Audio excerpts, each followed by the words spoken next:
All right, we are going to call this Economic Development Committee meeting here on July 3rd, 2025 to order. Is there any courtesy of the floor? All right, seeing none. We have two presentations, important presentations, quite frankly, that we are going to be receiving today during this committee meeting. The first is going to be the Greater Lehigh Valley Realtors. They're going to be telling us a little bit about what they have been doing, not just in the community, but in terms of public policy. As we hear on this Economic Development Committee meeting, or our agendas as of late, we've been talking a lot about housing and what we can possibly do here at the county to not only enhance housing opportunities perhaps down the road for folks, but how we can be part of the conversation and the agenda moving forward. So with that being said, I see Michael Bernardin, who's the president of the Greater Lehigh Valley Realtors, and I know Asher is here as well, the government relations director. So feel free if you would like to come up and we can start with the presentation. First, thank you for having us here today. Really appreciate it. I brought Asher with me because Asher is our government affairs director at our association. So he is the man behind the scenes of being in all your ears, I know, in emails. One of the biggest things that I know we're focusing on, especially this year during my presidency, has been building the relationships with our municipalities from the small level to the higher level that we have here locally. And then, of course, up to our state levels. This is kind of perfect timing because we were just in Harrisburg last week for our annual Hill visits, meeting with our local representatives and kind of getting in their ear of a lot of the bills that are out there, first-time homebuyer savings acts and all that we just pushed last week, and thankfully some of them got voted through. So that's an exciting thing. Hopefully down the line we'll see. But here locally, our biggest thing is trying to make sure that we are here to be assets to obviously Northampton County. Because the biggest thing I think, well, we know this in our Greater Lehigh Valley Association, Northampton County, our AB, or I should say our B and E of the ABE, is kind of whatever happens here translates out to our neighboring counties. Our Greater Lehigh Valley Association not only is Lehigh, Northampton counties, but we have Monroe counties, Carbon counties, Southern Schuylkill counties, Eastern Berks County, and Northern Bucks County are all within our footprint that we represent within our association. So it's really interesting to see everything that we get done here locally is absolutely pushing out and translating out to those other counties that may not be as adventurous, I'll call it, as we are here, willing to open our minds and see what we can do. And I know some of the bigger things that we're trying to make sure is how can we get those shovels in ground in a more efficient, maybe more uniformed way. And I know the term affordable housing is always floated around and out and about, but the key term that I know we've really pushed more so is workforce housing.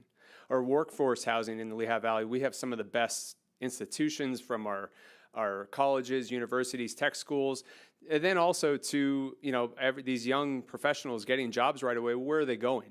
So our workforce housing, we need to, make sure we're keeping people here in our Lehigh Valley, keeping those graduates from our schools here, putting all their time efforts back into us. But how do we do that when we don't have those areas for them that they deem affordable or that workforce housing? So that's one of the biggest things that we're trying to do, and this is the start of my venture. I've been with the association over years, and our government affairs committee has always been very active with trying to get our voice out, but this has been my push this year, and to get out and be in front of everybody, and we want to build those relationships. How can we make things? How can we all work together to get this stuff done? What do we got to do? And I'm actually going to turn over to Asher because Asher is the core of our association when it comes to government affairs and really getting out there in front of everybody. And Asher, do you want to take this over?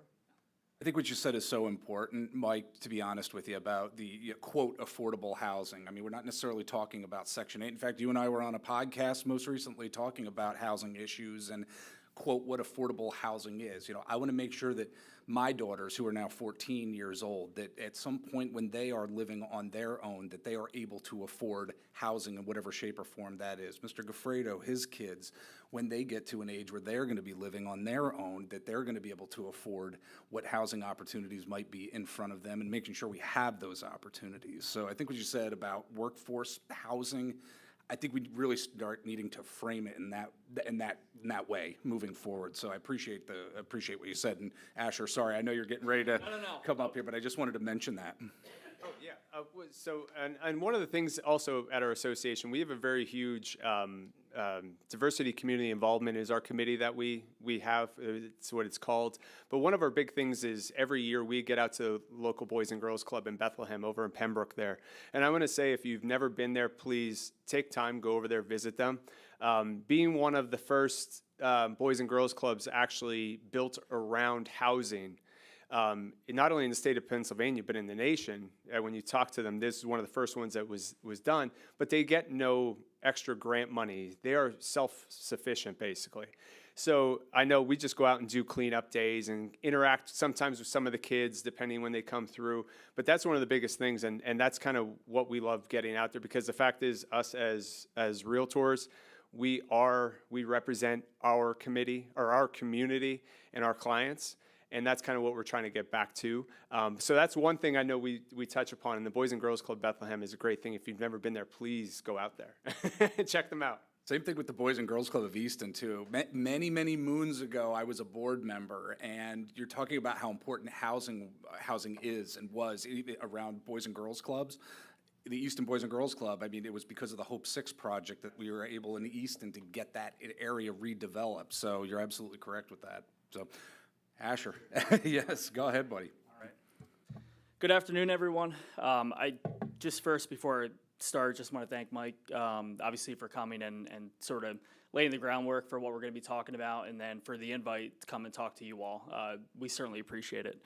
So in front of you, there's a blue folder. It has the slides on the right-hand side. On the left-hand side, and I'm certainly not expecting you to read all of this, there are stats specific to Northampton County as it relates to housing. And I'm going to point out only one of those statistics because there are a lot of stats in there, and without context, you know, it sometimes gets muddled.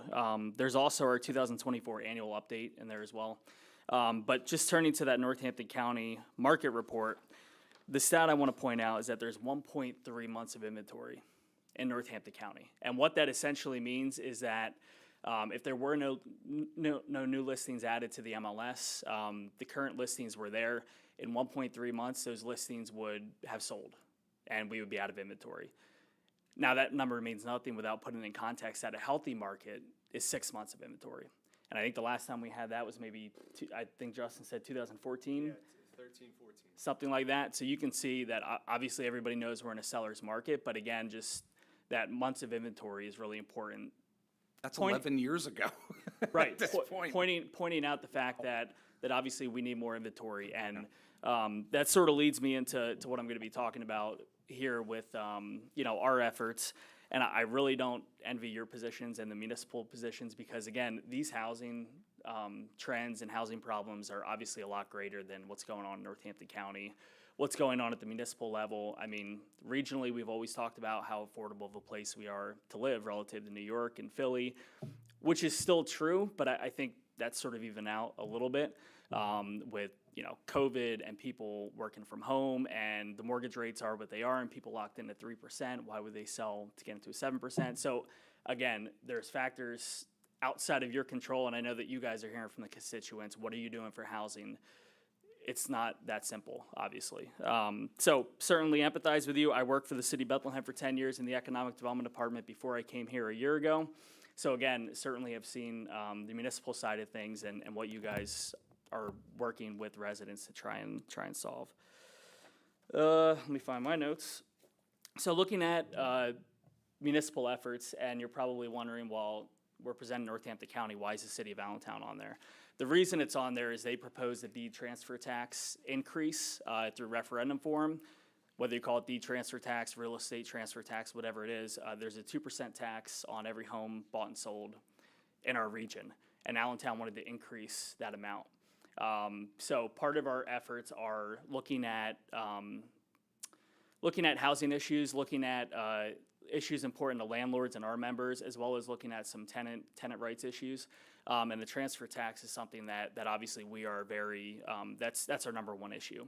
And we don't believe that increasing the cost of every home bought and sold in a municipality is helping to make housing more affordable. So the reason I brought this up, and I can go on for a 2-hour presentation on this, so I'm going to keep it short, but the reason I brought this up is if you've seen any of our efforts from an advocacy standpoint over the last year, it was probably that one, because we were out trying to inform the voters about, hey, here's what this issue actually means, because they wrote it in such a misleading way.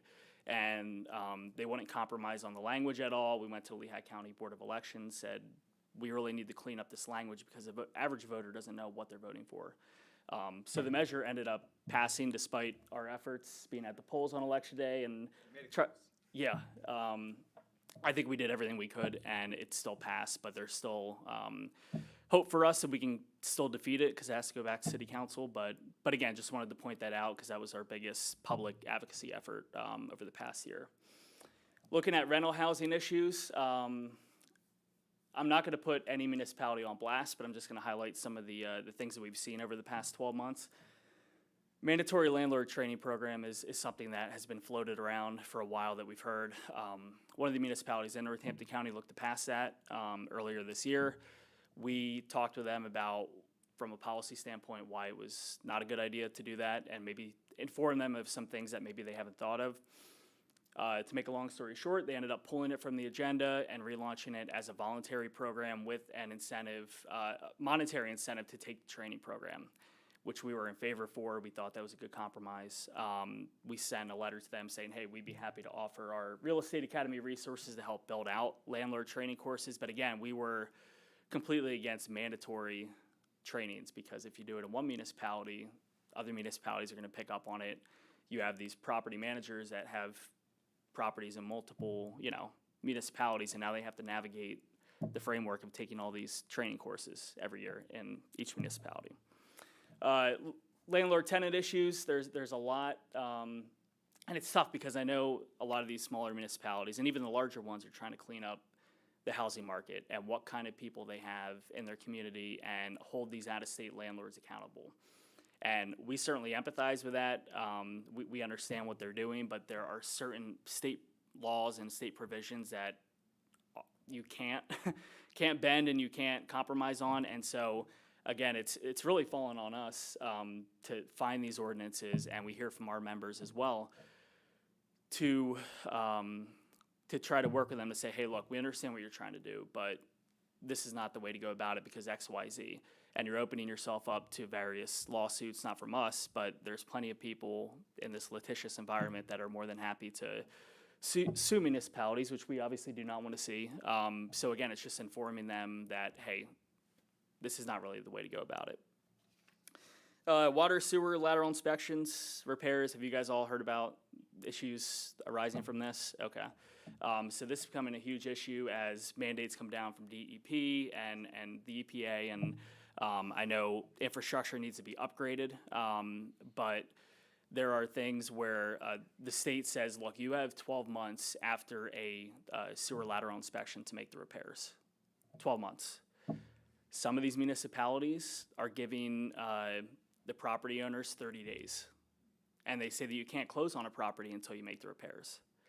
So it's reaching out to them and saying, you can do the inspection, you can require the repairs, but you have to give them 12 months. So again, we're looking out for the municipalities. We're also looking out for, obviously, our members and buyers and sellers as well, because some of these ordinances have that they have to have the funds escrowed for repairs at the closing table, which is also illegal according to the state. So again, it's really, we've sort of taken on the role of looking out for the average homeowner and looking out for the municipalities as well. I'm sort of going to breeze through the last two here. Inventory, obviously we talked about inventory is a big issue. Supply and demand, all of you understand the economics of that and how that's led to housing becoming what it is, which is great when you're looking to sell, but looking to buy, obviously housing.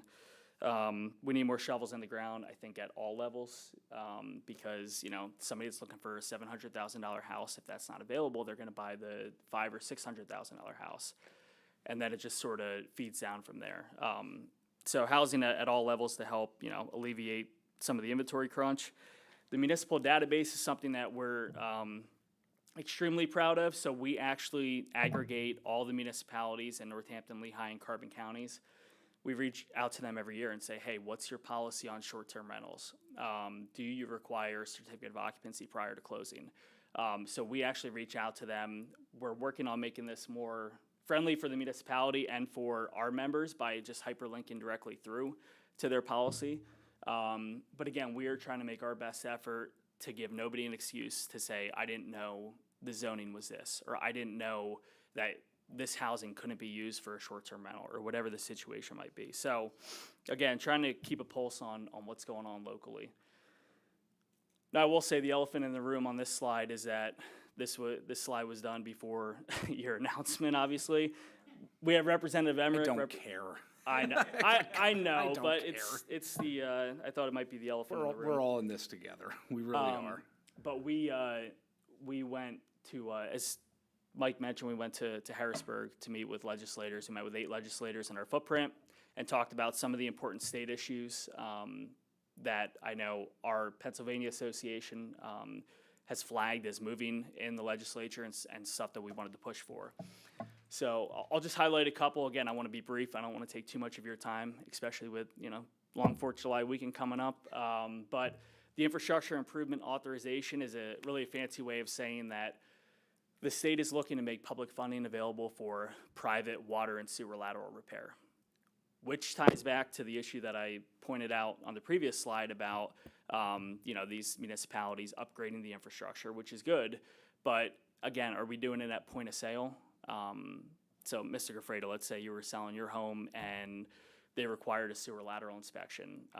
But Mr. Warren, you were not selling your home. You had to get the repairs done. You didn't, but probably there's issues. If there's issues with, Mr. Gafredo's, there's probably issues with yours too. So how is that fair? So what the state has said is, look, we're gonna look to allow municipalities to float a bond to phase in. So if it's the borough of Bangor, and they wanted to, make these upgrades, they could do it in 5 different sections of the borough and say, all right, we're gonna do Ward 1 now, we're gonna dig everything up, repave the street all at once, and then it would come back to the, to the user in terms of an increase. But again, it's just something that at the state level we think makes sense instead of just doing it sort of piecemeal and you don't hit every home if somebody stays in there for 50 years. Like, it's kind of scattershot right now. Sealing of tenant eviction records, I mentioned that we do, look out for tenants as well. So this would, it passed the House, it's in the Senate right now. This would seal tenant eviction records for, after a period of 7 years, or if the tenant were to win their case against the landlord. So it would seal them, it wouldn't show up on background checks, I don't believe. So that was something we were pushing for, as well as, if you've heard about the appraiser industry and how those appraisers are aging, and we're looking for new young appraisers in the field.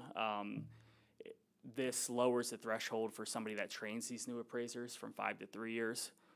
I think it's something that passed unanimously in the House, and looking for the Senate to pass it, but sort of a no-brainer. It's something that, again, we were just informing our legislators about what these bills were and the effects on the real estate market. Federal efforts, and again, I mentioned we have a federated structure. We're at the local association, we focus on local issues. Pennsylvania Association of Realtors focuses on state issues, and the National Association focuses on federal issues. But we obviously keep up with all of our legislators regardless of what level they're at. So we met with Congressman McKenzie to talk about some things mainly around inventory. And I'm not going to go through each one of these here, but there's things related to capital gains tax and sort of updating that. It was an old number that was, I think, done back in the 90s or maybe early 2000s. So as a way to say, hey, look, these seniors might get hit with the capital gains tax, this would help to alleviate that and maybe open up some more inventory. There's also task force that's proposed to be created that would be a top-down, however you feel about that, it's up to you, but a top-down sort of recommendations on how to increase inventory. So they would pull together appraisers, realtors, folks in construction, how do we get more shovels in the ground where they should be?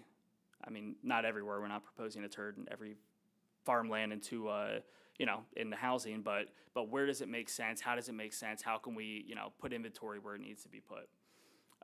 There's also a proposal to allow, I think it goes from 10,000 to 60,000, allowing a first-time home buyer to pull money from their IRA to go towards a down payment on a house. So that's I think the Uplifting First-Time Home Buyers Act. So yeah, in terms of advocacy, our organization is bipartisan. I mean, our membership is almost split right down the middle, Republican, Democrat. So we approach issues from one standpoint, and that's what's good for the real estate industry, what's good for our members, what's good for landlords, and always looking at private property rights and government overreach, because that's obviously a huge disincentive to development. So Mike, I don't know if you had anything to close on, but want to thank you guys for your time. Yeah, great If presentation. you have any questions, Mike's happy to answer them. I mean, I have a few. I think first and foremost, so we've been whenever we talk about housing issues here at the committee, we've been talking about how we have such an aging housing stock in general. In terms of the landlord and tenant issues that you tend to see, do we have, because of our aging housing stock and perhaps aging apartments as well, do we have more tenants taking landlords to court these days here in 2025, say maybe from 10 years ago or so? I don't know if you have that information and data, but my thought process is, as our housing stock gets older, landlords at times may be less inclined to fix something that may be extremely costly, understandably, and you're going to just have more and more, heads coming together like this, and more court cases, perhaps. So Yeah, we have, and whether it be, I think we date things pre-COVID and post-COVID, and that's the best cursor to use. But I think one of the biggest things we've seen here locally especially has been, yes, we've seen more tenants be more aware of what their tenant rights are, and that they actually have rights. I think that was a subject that not many people understood, with whatever, but they're getting this information now. But the problem that we're seeing more so is we do have a lot of rental properties, whether they're a set of row homes, half a doubles, twins, when we talk about the aging properties, not even apartments, but we're seeing these owners who are not local. They are 2 states, 1 state, 3 states away, never see the property. And unfortunately, the homes are in disarray. And we're even seeing homeowners, this is another end of it, because I know of one case in Bethlehem. It was a half a double home. The owner of one side was the homeowner, loved the home, maintained the home, and everything else. The other side was a rental. But the problem is the other side was decaying. It was a blighted property. And one of the problems with the blighted properties, especially right now, what we're seeing, I mean, knock on wood, we haven't seen a ton here, but I know our friends out in Pittsburgh, they are battling this constantly. When we go to our state meetings, blight properties and homeowners insurance is a huge issue right now. There are individuals, actually our next soon-to-be president at Pennsylvania Association of Realtors, he got a letter last year that his homeowners insurance dropped him because the neighboring property was deemed blighted. So he lost his homeowners insurance, and of course, he has a mortgage on the home. If you carry the mortgage on the home, you obviously need to keep your homeowner's insurance. If you don't find a homeowner's insurance, the lender will supply you with a homeowner's insurance. I'm going to tell you that lender-supplied homeowner's insurance policy is about 30% higher than what anything else would be that you could potentially find, but that's a problem that we're running into on that end. But we're seeing, kind of going back to that Bethlehem issue, so that homeowner actually brought a case against the landlord of that neighboring property because there was water runoff. There was mold that came through her home because the roof in the other side of the home leaked into her side of the home because they weren't maintaining it. So you're seeing tenants be involved, but you're also seeing homeowners of neighboring homes jumping at this now and saying, no, time out, something needs to be done. So we have seen an uptick of that, and I think the biggest thing is it's just the understanding of tenant rights are back out there. Yeah. But I know homeowners insurance is a wild card that within the last year we've been dealt, and I'm not even talking about what's happening with the forest fires and everything else. We are literally, it's just deemed blighted properties is what we're battling. I know we brought this up actually with our meeting with Congressman McKenzie of something needs to be addressed because we even have first-time home buyers right now coming to buy a home, and if the roof is over 15 years old, their homeowner's insurance saying that we can't insure this home for you. So now they're scrambling. As a first-time home buyer who's already probably pinched against getting the FHA program, they're already pinched against that. So that's another avenue that we're battling right now that it's just more recently within the last year that we're struggling with. Yeah. I was also wondering too, how the Greater Lehigh Valley Realtors, what, if you've thought about, and something we discussed here at the committee, there's state legislation that would designate a statewide blighted database, blighted property database. It's in the Senate now, it passed the House. It's something that we were talking about potentially doing here in Northampton County, which could inevitably not only help home ownership, but it could just help development in general. And Mr. Gaffredo and I, we were kind of going back and forth and agreeing. Mr. Gaffredo and I, we don't tend to agree on a lot here at County Council at times, but it's something that we both, I think, thought was a pretty good idea. I don't want to speak for you, Mr. Gaffredo, but it's something I think that we're going to look at more, perhaps. What are your thoughts on that legislation, or the idea and overall concept? So I know I'm going to tell you, I'm going to speak from my own personal end. I am absolutely in favor of something of that nature. And I know I could probably speak for many on our Government Affairs Committee that would be in favor of that also. Because there needs to be, again, there needs to be something done, but where do you start? Well, that's a perfect way to start with something. Good foundation. Yeah, because if you go through, any parts of Bethlehem, any parts of Easton, heck, even parts of Bangor and everything else, their year built may say 1900, but that's only because the tax records, that's the last time they updated it was 1900. Right. So it's one of those things, that home went back so older.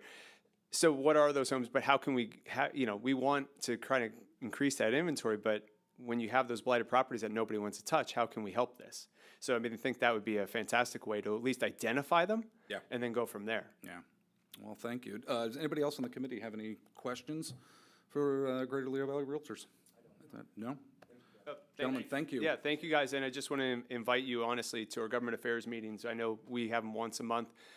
Jeff, you were there, I think, a year or two ago. I think a couple years Yeah, ago. a couple. Yeah, I thought I've it was a been, year or two ago. since back in the day when Ryan Conrad was running the ship over there.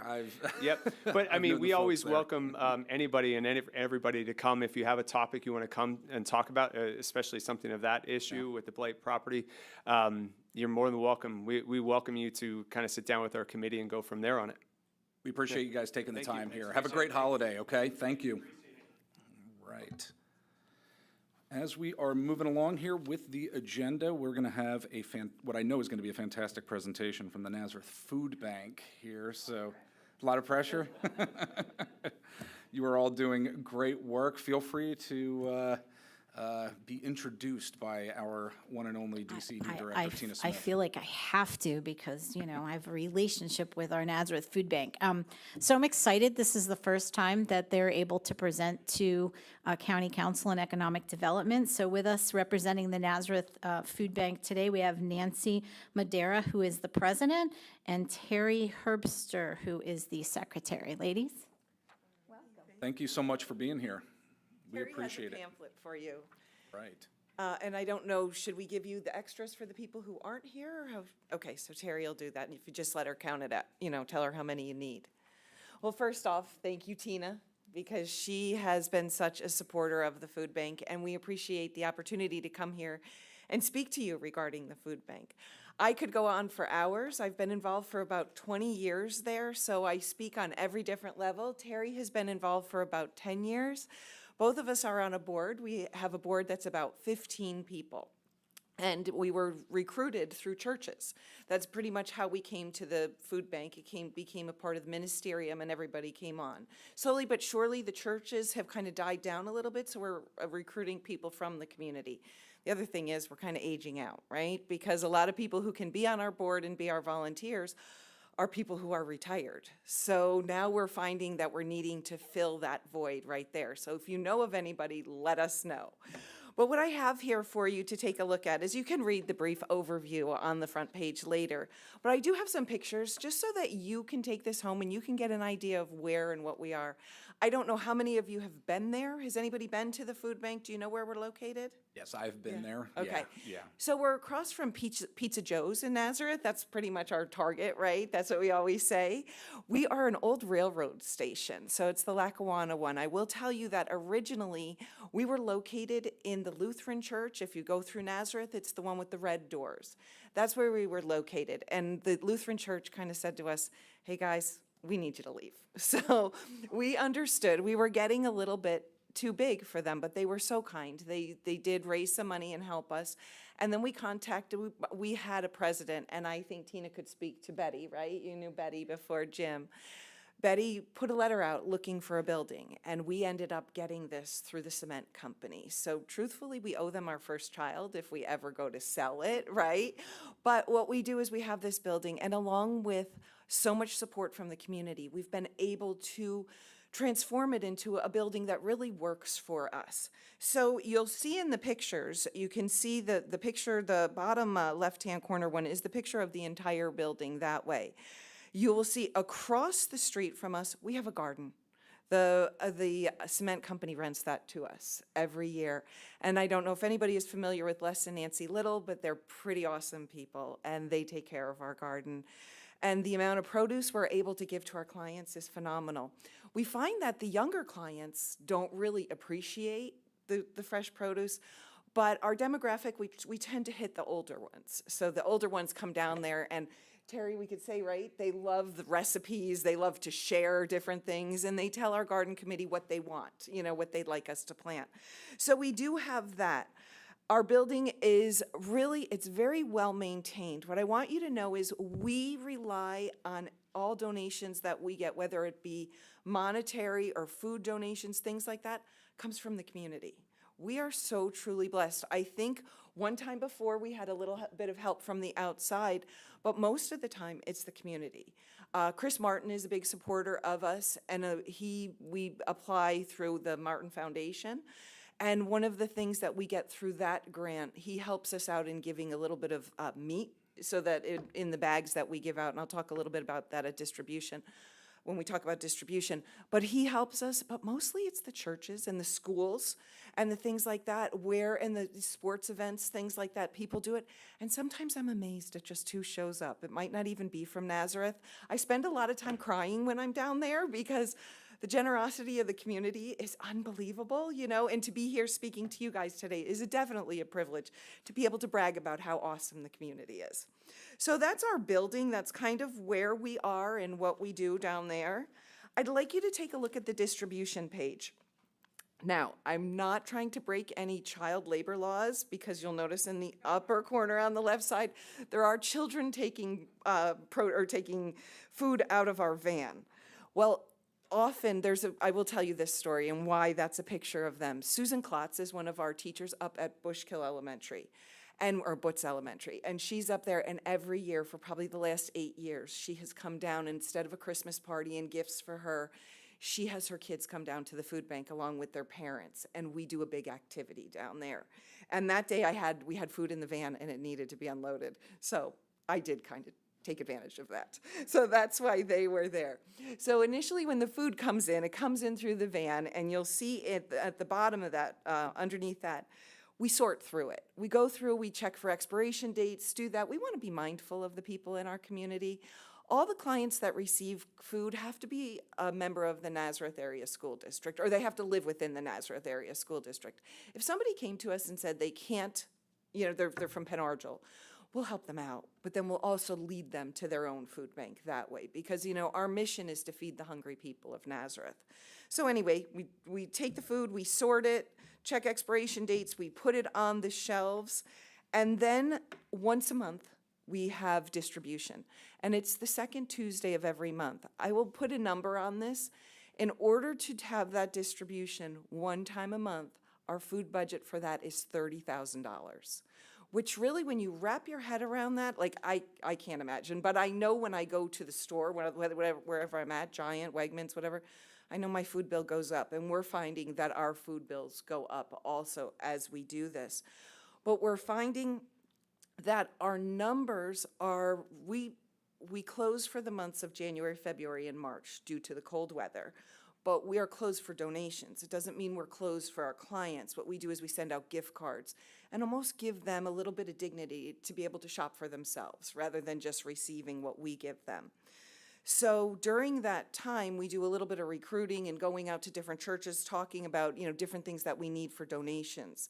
And we have a website, and on the list, on the website, it says there's a list of all the items and different food that we need. You'll see in the middle picture, kind of off to the right there, that's what it looks like before we start packing our bags. So we pack, and I'm gonna ask Terry for this number. How many do we pack? Total? Yeah, total. 220, no, 230. Yeah, Terry's one of our packers, so 230 families that come to the Nazareth Area Food Bank. We've been all the way up to 300 families. The thing that we always say is we are the only business in town that wishes we would go out of business, right? Would make sense, but it I work doesn't. for a nonprofit that helps foster youth, and we say that too. We actually want to be out of business. Exactly. That'd be fantastic. Isn't that Yes, crazy? Yes. So you'll see in those pictures, you'll see Terry and her crew packing, you'll see the staging, that kind of stuff.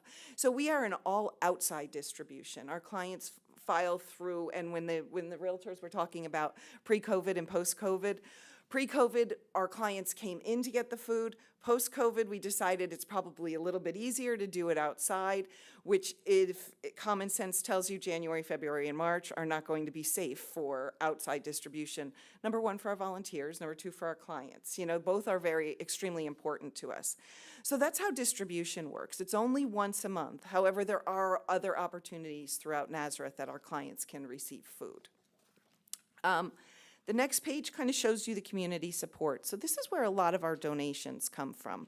They come from the craziest places, and it always warms my heart. You'll see my little Mrs. Klotz's kids in the bottom right-hand corner there. They were there, and they were so proud to bring food, sort food, put it on the shelves, do all of that.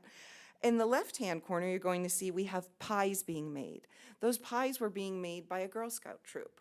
And every year they get together, they make pies. I think they make close to 220 pies for us, and we give them out with our Thanksgiving or our Christmas distribution. So our clients receive homemade pies. We have car washes. We had a young man. His name is Antonio, and Antonio was an Eagle Scout.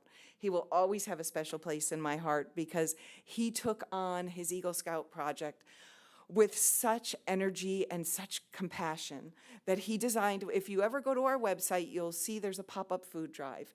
Antonio designed this, and he's trying to go nationwide with it. It's pretty awesome. He's a great kid. We will be, the center picture there where we're with the van, that's when we're at Nazareth Days. And I believe that's what Mr. Warren was talking about. We'll be at Nazareth Days in July with the van, just to let people know who we are and if they have any questions, things like that. We have a food drop box, and that was given to us by Wrench Tech, who's another big supporter. Wrench Tech also allows us the opportunity, it's a food collection site. So if we're not open, they can go there and drop off the food, which is great too. A lot of the banks do things for us. I could go on, I could have like 10 pages of this, because you wouldn't believe. I could tell you, I think our corresponding secretary said just since we've opened back up, I think we're up over 120 thank you letters. And that's just for people who want the acknowledgement. I can't tell you how many people just walk in on a Tuesday night and they're like, here you go, just take this. So it's not everybody wants the acknowledgement. There's a lot of really great people out there. The last page shows you our biggest collection event that we have, and that's the Scouting for Food one. That's in November. I don't know if anybody's ever been a part of something like that, but it goes from the morning. Those scouts, I just love them so much. the trucks just keep cycling in that are filled, the cars that are filled with it, and the little guys and big guys who are unloading it and want to bring it in, want to see where it's going. And they do that along with the Rotary. The Rotary is a big helper when it comes to that. So you'll see some of the pictures with that. The bottom right-hand corner, that picture right there, shows you how much food is collected. So this year we had about, I think it was about 6 tons, correct? About 6 tons of food. We've had more in the past, but 6 tons is pretty awesome post-COVID. We're so blessed. But if you look at that, somebody has to sort that, right? So that has to go back to that room, and I don't have those little kids for that, you know? So that has to be checked. We have to go through all that. And it's amazing. That food this year, a lot of it got us through our April distribution. We had a very low purchase that we had because you remember that happens in November. So then we have December and April, which was a big help. So some of the things like cereal, things like that, we have an excess of, you know, so we don't always have to purchase that. But that, the Scouting for Food is our biggest donation. That really is. We loved when the little ones are there. And then they come back and they try to top their numbers. You know, we're trying to just collect the food, and by the end of the night, they're like, Nancy, Kelly, we want our numbers. Who's got the most? So it's a competition. So I'm not sure if anybody has any questions, but I do have to say that we thank you for your support. We thank you. We feel the love from the community, from the county, from everyone. It is a great place. And Terry and I invite you down. Anytime you want to come for a tour, come see what we do, come feel just the happiness. In being there for the 20 years, I say this honestly, never once have I left and not been happy. You know, your heart is always full when you do something like that.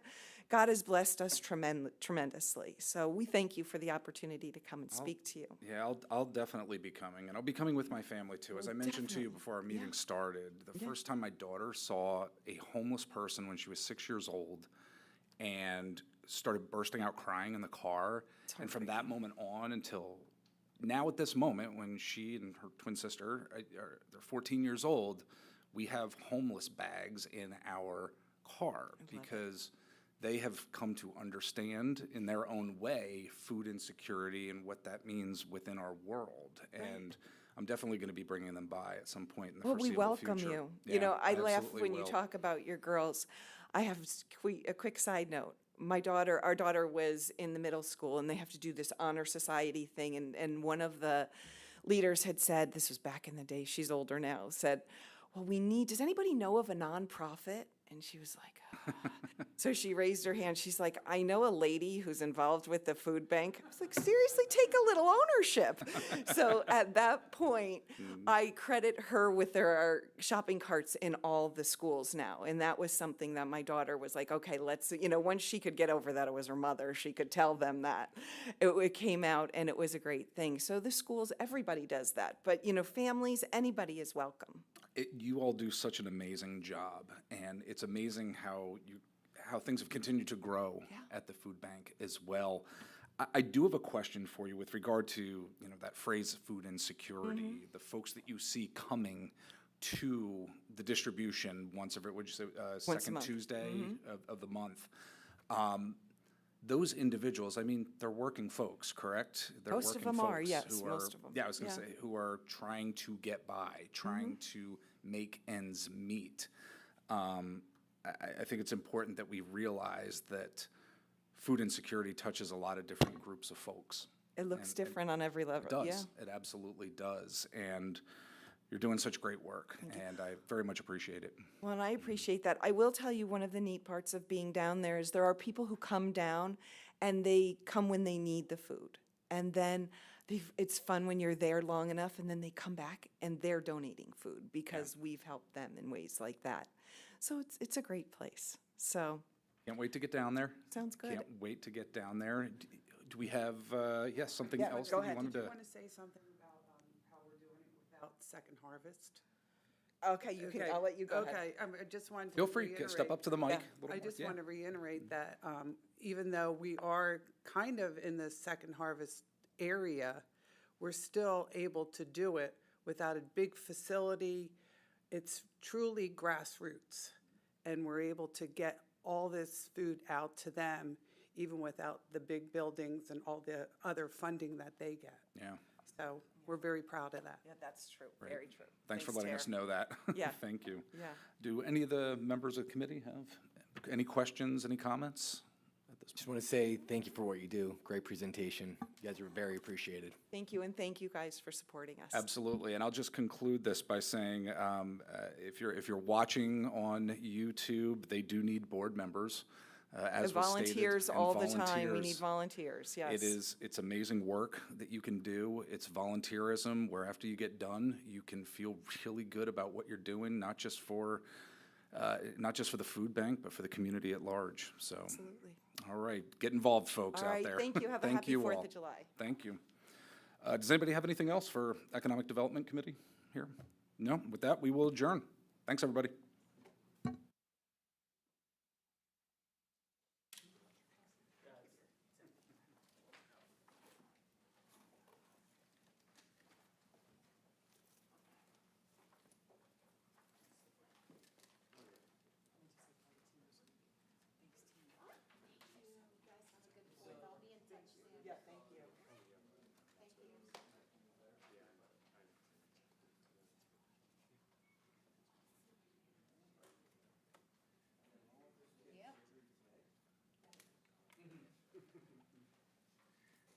Have a happy 4th. Coming, Kazoo, are you coming, your wife's, is she gonna be with you tomorrow? To Kazoo, I was gonna put her in charge of a division. Tell Cindy, it's a surprise.